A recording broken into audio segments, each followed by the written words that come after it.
Wuthering Heights, a movie one nipple away from being a porno. So kiss me, and let us both be damned.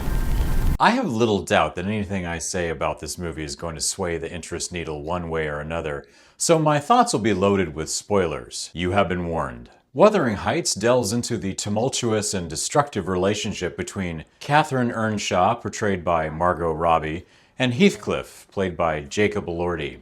Adapted from the novel of the same name, the film was written and directed by Emerald Fennell, who previously won an Oscar for Best Original Screenplay for her film Promising Young Woman.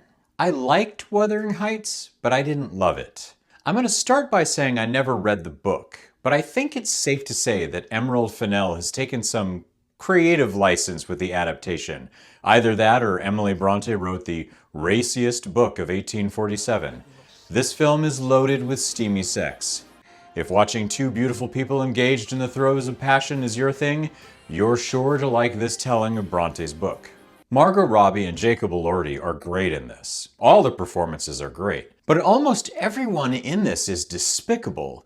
It seems the point of each character is to cause the most emotional distress they possibly can. Ultimately, this is where my dislike and frustration comes into play. I hated almost everyone in this. I really didn't care if they lived or died. They're all just so awful. Catherine's dad is a mean, gambling, drunk brute of a man, and Nelly, played by Hong Chau, is manipulative and deceptive throughout the entire movie. Not that I can blame her, because Catherine treats her so badly, like she does almost everyone in this. And when Catherine ultimately rejects Heathcliff, he becomes an absolute bastard. I know he warns Isabella that he's going to be awful to her, but he treats her worse than I could have possibly imagined. I actually felt badly for Edgar Linton, played by Shazad Latif, the man who ultimately marries Catherine. He is depicted as a nice, loving, generous guy who gets screwed over by Catherine.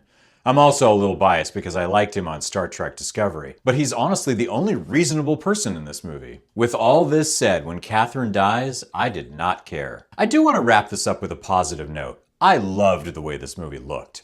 The costumes are amazing, and the production design is incredible. I love the way the Linton estate looks, from the unique red floors to the gothic-looking fireplace, and it's all tied together wonderfully by cinematographer Linus Sandgren. The art direction in this movie is something to behold. I marginally recommend Wuthering Heights. It looks astonishing, and the acting is great. But just know you're going to have a lot of despicable people doing mean things to screw each other over for 2 hours and 16 minutes.